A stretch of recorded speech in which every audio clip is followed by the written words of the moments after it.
बुलढाण्यातल्या मलकापूरमध्ये rail रोको करणाऱ्या स्वाभिमानीच्या आंदोलकांना पोलिसांनी अडवलं। शेतकरी प्रश्नी रेल्वे रोको आंदोलनाआधी सुपकर पोलिसांच्या ताब्यात। पंतप्रधान नरेंद्र मोदी आणि शरद पवार आज सोलापूर दौऱ्यावर। मोदींच्या हस्ते 15,000 घरांचं वाटप होणार, तर शरद पवारांचं पंढरपूर आणि मंगळवेढ्यात मेळावे। 3.5 कोटींच्या बेहिशेबी मालमत्तेच्या आरोपात साळवींच्या संपत्तीची एसीबीकडनं 10 तास झडती। मात्र घर, कार्यालय आणि वस्तूंशी मोजदाद करून अवघ्या 71,32,000चा पंचनामा।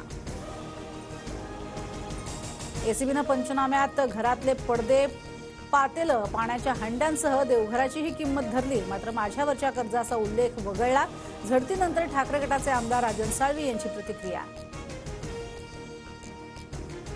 अंतिम रिपोर्टनंतर साळवींच्या छाप्यावरती बोलणार भाजप नेते किरीट सोमय्या यांची प्रतिक्रिया। तर तुरुंगात टाकलं तरी उद्धव ठाकरेंची साथ सोडणार नाही, झाडाझडतीवर राजन साळवी यांचं उत्तर।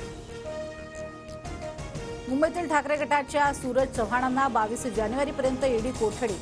कथित खिचडी घोटाळ्यात 71 लाखांच्या गैरव्यवहाराचा आरोप। मात्र ते पैसे सल्लागार फी म्हणून मिळाल्याचा चव्हाणांचा दावा।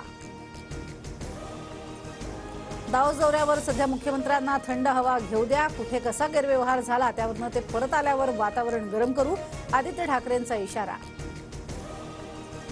मुख्यमंत्री शिंदे दावोसवरून परतले, मुंबईत जंगी स्वागत। डबल इंजिन सरकारमुळे राज्यात मोठी गुंतवणूक। सामंजस्य कराराचे आकडे बघून विरोधकांचे डोळे पांढरे होतील, शिंदेंचं प्रत्युत्तर।